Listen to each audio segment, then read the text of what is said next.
پښتانه دي پښتون سره چودري کوم یقینا زه ډېر خوشحاله شم دا سره یو ورور ولاړ دی دنه پښتنه کوم فیصل مسجد ته راغلی روژه ماته له السلام علیکم وعلیکم السلام نامه دې څه ضروره آفتاب خان آفتاب خان دا راته روژه دې ماته کړه او د خیره سره دا راته ووایه دلته څنګه روژه ماته دلته خو سره نه هوټل شته نه نور څه نو څه دې کول یاره جي دلته هوټل نشته دی خو بس ځان سره سامان د کور نه راوړی و او بس هغه دلته راوړو روژه ماته کړه او ډېر خوند یې وکړو ځکه چې انجوای وشوه پارک ته راغلي وو که نه او بس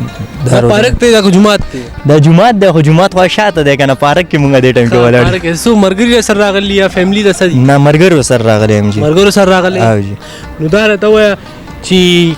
زمونږ کتونکو ته به څه ویل غواړي بس دې ته دا ویل غواړو جي چې ډېر ښه ځای دی دا روژه ماتي دپاره خو دا دی چې ځان سره به سامان راوړئ خپله به راوړی په خپله به راوړئ دلته هوټلې موټلې نشته دی او نه څوک چاله ورکوي نه نه یقین وکړئ چې زه موږ راغلي یو دلته چې دی که نه هوټلې بالکل نشته او ټول خلک پریشان او د یو بل خولو ته ګوري چا چې ځان سره د کور نه راوړل دي نو هغه دي دغسې ده که نه ښه اخره کې دا خو روژه خو اختر هم را روان دی وایي اخر خزا پسې لکه چې دی بخار راځي نو کتونکو ته به څه وایي څه ګانه ورته ووایه څه ټپه ورته وکړه یا ورته څه شعر ووایه څه خو ورته ووایه مړه شرمېږه مه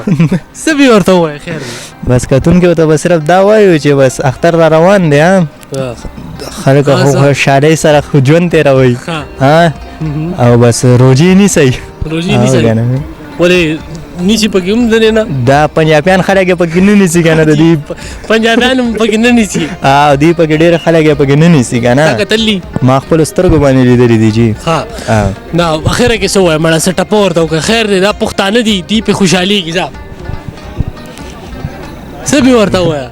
څه ورته شرمېږه مه که نه دومره ښکلی هلک یې مخامخ په کیمره کې وګوره څومره ښکلی ظالمه لږ خو ورته څه ووایه څه شعر ورته ووایه څه ټپه ورته وکړه نه دغه شی نه راله نه راځي شو نه راځي دله بلکل نه مړه اخره کې څه پیغام ورکړه ځه امن سره اوسئ خوشحالۍ سره اوسئ ډېره مننه مارو ډېره مننه